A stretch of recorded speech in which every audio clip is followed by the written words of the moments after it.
Oi, pessoal! Sejam muito bem-vindos a mais um Direito Direto. Olá a todos. O programa que descomplica o direito para você de um jeito objetivo e acessível. Isso aí. E antes de começar, aquele pedido de sempre, né? Ah, com certeza. Segue a gente aí na sua plataforma de áudio preferida, Spotify, Deezer, onde você estiver ouvindo. E se puder, deixa lá 5 estrelinhas, curte, compartilha com os amigos. Ajuda muito a gente. Principalmente a galera concurseira, né? Marca aquele amigo que tá ralando nos estudos. E não esquece do nosso Instagram, segue lá pra ficar por dentro. Ah, e pode ouvir a gente em qualquer lugar. No trânsito, lavando aquela louça que não acaba nunca, na academia. É um conteúdo leve e informativo pra otimizar o tempo mesmo. E lembrando, esses programas são baseados nos nossos cadernos de estudo, então vocês acompanham nossa evolução junto, comentem lá. Uma dica boa é criar playlists por matéria, sabe? Fica mais fácil organizar os estudos ouvindo os episódios em sequência. Boa. E hoje o tema é daqueles, fundamentais, né? Teorias do crime. Exato, ou teorias do delito, como alguns preferem, para incluir as contravenções. Um tema central no direito penal. Totalmente. Entender isso aqui é a base para interpretar quase tudo no direito penal. E olha, é um tema que evoluiu muito. Sim, é fruto de uma longa história da ciência penal. Às vezes a gente acha isso em manuais, como teorias da conduta, às vezes como ferramentas mais amplas de interpretação. Pode ser um pouco complexo, a gente sabe. Mas a ideia aqui é sistematizar o que mais cai em concurso, os pontos-chave. Vamos passar pelas principais. A causalista, a neocantista, a finalista bipartite, essa dissidência brasileira, a social e os funcionalismos de Roxin e Jacobs. Ufa, bastante coisa. Vamos começar então pela primeira, a causalista, ou clássica, de List e Bewlin. Início do século XX, né? Isso mesmo. Influência forte do positivismo científico da época, do Auguste Comte. A busca era por objetividade. E o grande mérito deles, pelo que vi aqui nas anotações, foi superar a responsabilidade penal objetiva, né? Mesmo que o dolo e a culpa fossem para culpabilidade. Exatamente. Eles incorporaram a teoria causal ou naturalista da ação e a teoria psicológica da culpabilidade. E a estrutura do crime? O famoso tripé. Fato típico, antijurídico, culpável. Como era o recheio disso para eles? Olha, o fato típico era visto de forma bem mecânica quase, bem objetivo. Era a conduta entendida como um movimento corporal voluntário, mas neutro sem análise da finalidade nesse momento. Só o movimento. Isso. Esse movimento causava um resultado no mundo exterior. Tinha um nexo causal ligando os dois e precisava estar previsto em lei, a tipicidade. A finalidade, a intenção, não estava aqui. Von List falou em causação voluntária de uma modificação no mundo exterior. Bem direto ao ponto. Exato. Uma análise bem focada na causa e efeito física. A antijuridicidade seguia a mesma linha. Objetivo e formal. Era a simples contradição entre esse fato objetivo e a lei. E se não houvesse essa contradição, aí vinham as causas de justificação, tipo legítima defesa, estado de necessidade. Perfeito. E a culpabilidade. Aí sim entrava o subjetivo. Era o vínculo psicológico entre o autor e o fato. É aqui que moravam o dolo e a culpa. Justamente. A imputabilidade era um pressuposto para ter culpabilidade. E as espécies de culpabilidade eram o dolo e a culpa. Falava-se num dolo normativo, o dolus malus, que já incluía a consciência da ilicitude. Então, mesmo com o tipo objetivo, a análise subjetiva acontecia na culpabilidade. Por isso não era responsabilidade objetiva pura. Precisamente. Dolo ou culpa eram essenciais para o crime existir. Mas, claro, vieram as críticas. Sim, as notas apontam várias. Como explicar crime sem movimento corporal óbvio, tipo a omissão?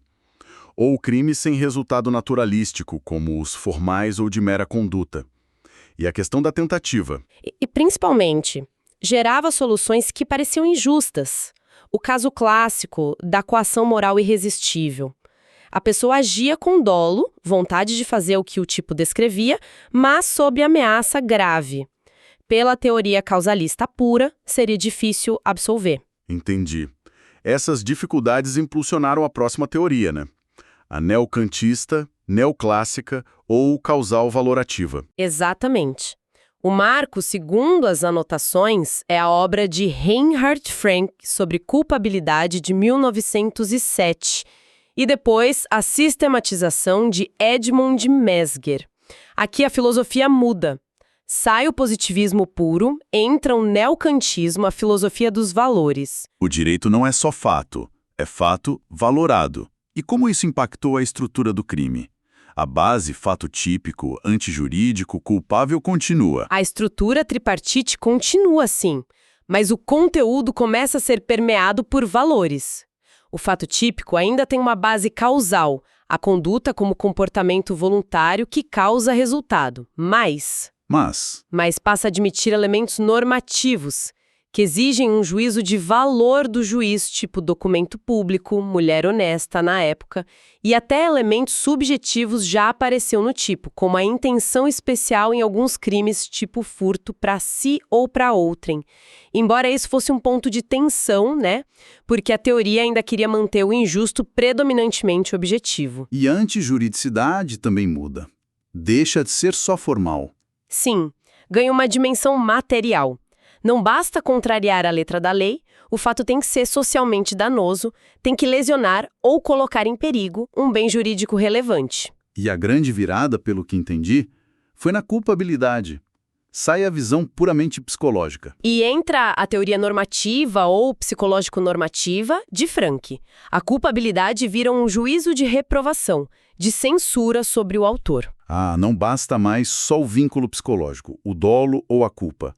Que, aliás, continuam aqui, né? Continuam na culpabilidade, mas Frank adiciona um elemento normativo fundamental, a exigibilidade de conduta diversa. A pergunta é, naquela situação específica, era razoável exigir que o agente agisse de outra forma, conforme o direito. Agora sim resolve o caso da coação moral irresistível. O gerente do banco queria entregar o dinheiro, tinha o dolo, mas não dava para exigir outra atitude dele. Aí não há culpabilidade por inexigibilidade. Perfeito. Essa visão normativa abriu portas para soluções mais justas, inclusive para causas supralegais de exclusão da culpabilidade. Mas ainda havia críticas. Qual era a principal? O injusto fato típico, mais antijuridicidade, ainda era visto como muito focado no aspecto objetivo. O exemplo do ginecologista que as notas trazem é ótimo. A intenção dele diferenciava totalmente um exame médico legítimo de um ato libidinoso. A finalidade já estava na prática, influenciando se o fato era típico ou não, lícito ou não, algo que essa teoria tinha dificuldade em explicar sistematicamente. E essa dificuldade abriu caminho para a revolução seguinte, o finalismo de Hans Welzel a partir dos anos 30. Isso. A ideia central de Wetzel é que toda ação humana consciente é finalista, é dirigida a um fim. Não existe ação humana voluntária sem uma finalidade, ele dizia. A finalidade é evidente, a causalidade é cega. Uma mudança filosófica com impacto direto no direito penal. Qual a consequência? Radical. Se a finalidade, o querer, é parte essencial da ação humana, então o dolo, que é o querer realizar o tipo, e a culpa, que é uma falha na condução final da ação, não podem estar lá na culpabilidade, separados da ação. Eles têm que estar onde a ação está, no fato típico. Uau! Uma realocação completa. Então, na estrutura finalista, que também é tripartite na visão majoritária, fato típico plus antijurídico plus culpável, o fato típico vira uma mistura de objetivo e subjetivo. Exatamente. O fato típico agora é complexo. Ele inclui a conduta, ação ou omissão voluntária e finalista, o resultado, se houver, o nexo causal, a tipicidade e, como elementos subjetivos do tipo, o dolo ou a culpa. E a antijuridicidade. Continua sendo a contrariedade desse fato típico, agora completo, com a intenção ou negligência do agente com o ordenamento jurídico como um todo. Certo. E a culpabilidade? Se o dolo e a culpa saíram, o que sobrou para ela? As notas falam em culpabilidade normativa pura. Sobraram apenas os elementos puramente normativos que permitem fazer aquele juízo de reprovação sobre o autor do fato típico e ilícito. São eles: a imputabilidade, capacidade de entender o caráter ilícito do fato e de determinar-se de acordo com esse entendimento, a potencial consciência da ilicitude, a possibilidade que o agente tinha de saber que sua conduta era errada. Diferente do dolo, que é só a vontade de fazer. Isso. A consciência da ilicitude é analisada aqui, na culpabilidade, e basta a possibilidade de ter essa consciência. E o terceiro elemento é a exigibilidade de conduta diversa, que já vinha do neocantismo. Entendi. E o dolo aqui é o dolo natural, né? Sem aquela carga de consciência da ilicitude que tinha o dolo mal dos causalistas. Exatamente. É um dolo neutro avalorado. A vontade de realizar os elementos objetivos do tipo penal. A análise se isso era certo ou errado fica para a potencial consciência da ilicitude, na culpabilidade. O finalismo teve uma influência gigantesca, né? Inclusive no Brasil, especialmente depois da reforma do Código Penal de 84. As notas citam vários autores importantes que adotaram essa linha. Heleno Fragoso, Mirabete, Assis Toledo, Damásio, até Zaffaroni. Sem dúvida. Mas, claro, também recebeu críticas. Alguns achavam que esvaziava demais a culpabilidade e houve debates sobre como explicar bem os crimes culposos e os omissivos dentro dessa lógica finalista, embora o Welzel tenha se dedicado a isso. E tem aquela variação que as notas mencionam, a teoria finalista bipraktite, meio que uma dissidência brasileira, né? Com o René Ariel Dotti. Isso. A proposta é mais radical na simplificação.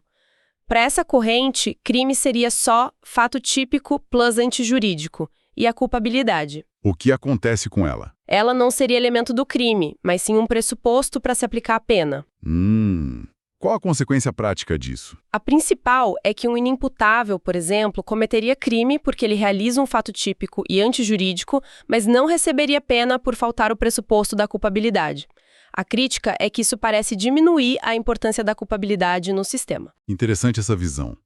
Mas, seguindo a linha principal, depois do auge do finalismo, surgiu a teoria social da ação. Wessels, Jeschek, uma tentativa de meio termo. Foi um pouco isso. Uma tentativa de complementar tanto o causalismo quanto o finalismo, adicionando uma dimensão social.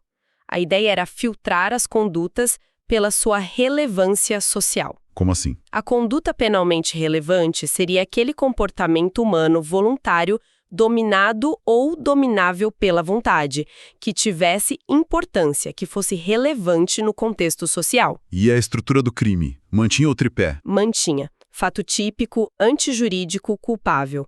Mas a análise da conduta, lá no tipo, passaria por esse filtro da relevância social. Alguns autores chegaram a propor um dolo duplo, um no tipo e outro na culpabilidade, tentando conciliar tudo. Mas não vingou muito, né? Por quê? A principal crítica foi a imprecisão do conceito. O que é relevância social? O que é socialmente adequado? Era considerado muito vago, muito aberto, sem critérios claros para definir o que entraria ou não no direito penal. Faz sentido. E aí chegamos aos funcionalismos, que esquentaram o debate a partir dos anos 70 e são muito influentes hoje. As notas destacam duas grandes vertentes. A primeira, o funcionalismo teleológico ou moderado, de Klaus Hoxin. Isso. Hoxin parte de uma pergunta-chave. Para que serve o direito penal? Qual a sua função? E para ele a resposta é clara: proteger bens jurídicos essenciais para a sociedade. Todo o sistema penal, desde a criação da lei até a aplicação da pena, tem que ser orientado por este objetivo, por essa finalidade político-criminal. É um sistema mais aberto à política criminal, então? Sim, ele defende um sistema aberto que dialoga com a política criminal. E isso muda a própria estrutura do crime. Ele propõe fato típico, antijuridicidade e responsabilidade. Responsabilidade no lugar de culpabilidade. Exato. O fato típico para Rochin já inclui a moderna teoria da imputação objetiva.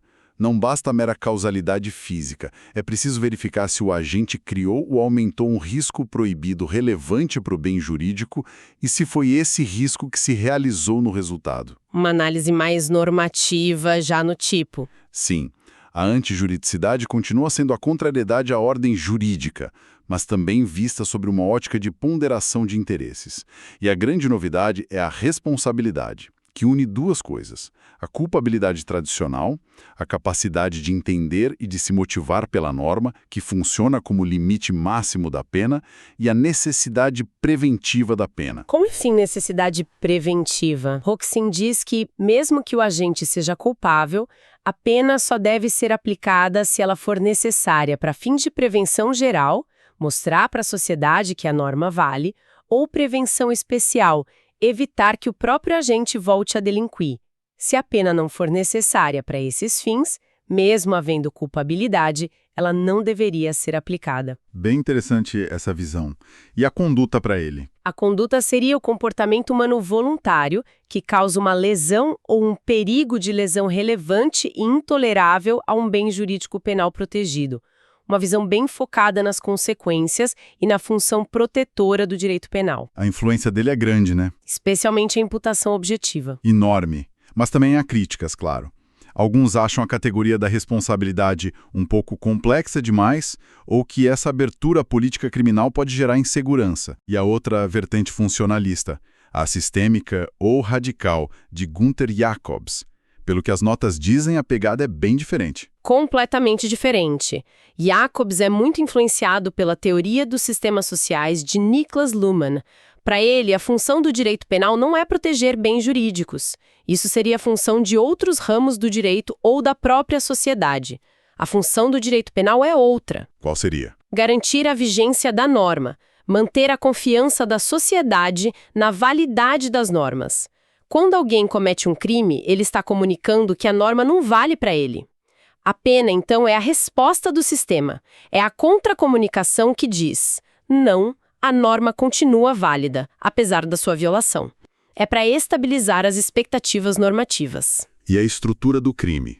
Ele mantém o fato típico antijurídico, o culpável? Mantém a estrutura formalmente, mas o conteúdo é todo reinterpretado sob essa lógica sistêmica.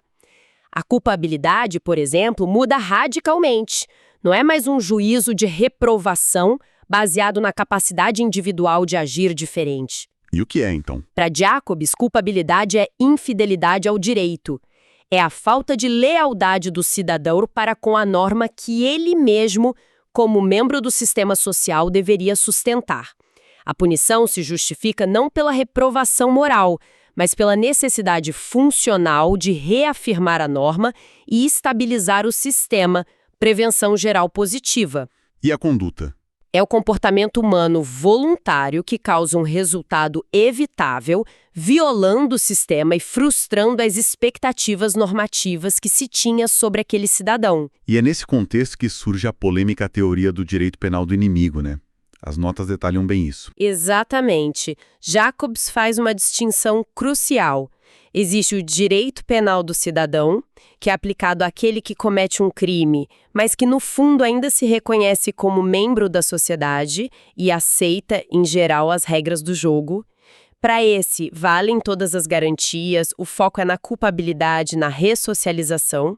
E o do inimigo? Seria aplicado àquele indivíduo que, por sua conduta habitual ou pela natureza de seus atos, ele pensa muito em terroristas, membros de organizações criminosas muito perigosas, rompe de forma duradoura e radical com o ordenamento jurídico.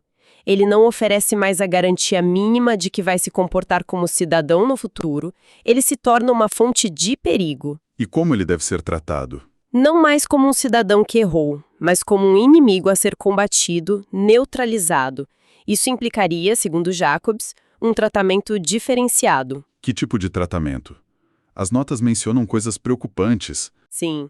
Foco na periculosidade e não na culpabilidade, antecipação da punibilidade, punir atos preparatórios que normalmente não seriam punidos, criação de leis específicas de combate, endurecimento das penas e o ponto mais crítico, a flexibilização ou até supressão de direitos e garantias processuais fundamentais. Seria um direito penal prospectivo focado em evitar danos futuros. Isso se liga àquela ideia de velocidades do direito penal do Silva Sanches? Exato. O direito penal do inimigo seria a expressão máxima da terceira velocidade. Penas altas, típicas da primeira velocidade, que foca na prisão, combinadas com a relativização de garantias, típicas da segunda velocidade, que surgiu para lidar com a criminalidade econômica, por exemplo, com penas alternativas, mas menos garantias. As notas até mencionam legislação antiterrorismo, leis sobre crime organizado e até reflexos na legislação brasileira de crimes hediondos, como exemplos onde essa lógica poderia ser identificada. E ainda falam de uma quarta velocidade ligada ao Tribunal Penal Internacional. Sim, para punir graves violações de direitos humanos por chefes de Estado, também com certas flexibilizações.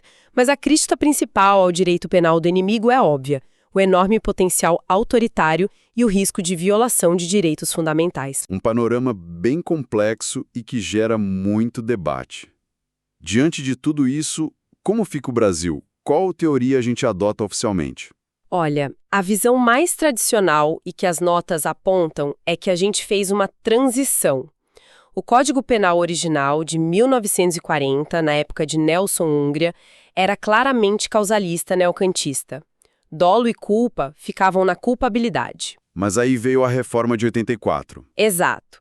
A reforma da parte geral em 1984 foi fortemente influenciada pelo finalismo. A mudança mais clara foi trazer o dolo e a culpa para o tipo penal, artigo 18 do CP. Autores como Fragoso, Mirabete, Damásio, que influenciaram a reforma e a doutrina pós-84, eram finalistas. Curiosamente, o Código Penal Militar ainda é considerado causalista, pois mantém dolo e culpa na culpabilidade lá no artigo 33. Mas a doutrina mais moderna, citando Rogério Sanches Cunha, que as notas mencionam, parece indicar que não paramos no finalismo puro. É isso. Hoje se reconhece a base finalista da nossa legislação atual, não dá para negar, mas é inegável também a crescente influência do funcionalismo, especialmente o teleológico do Huxin, conceitos como a imputação objetiva, a análise da criação do risco proibido, a própria valoração das consequências da pena e a busca por uma interpretação voltada à proteção de bens jurídicos e aos fins da pena. Tudo isso está muito presente na doutrina e nas decisões dos tribunais superiores.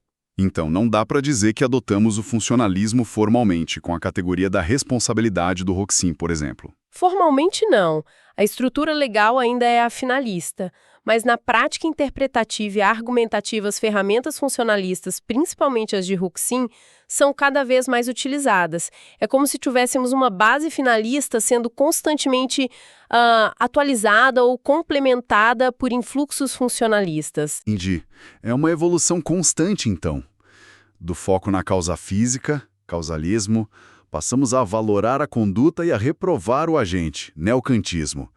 Depois mudamos o foco para a finalidade da ação, finalismo.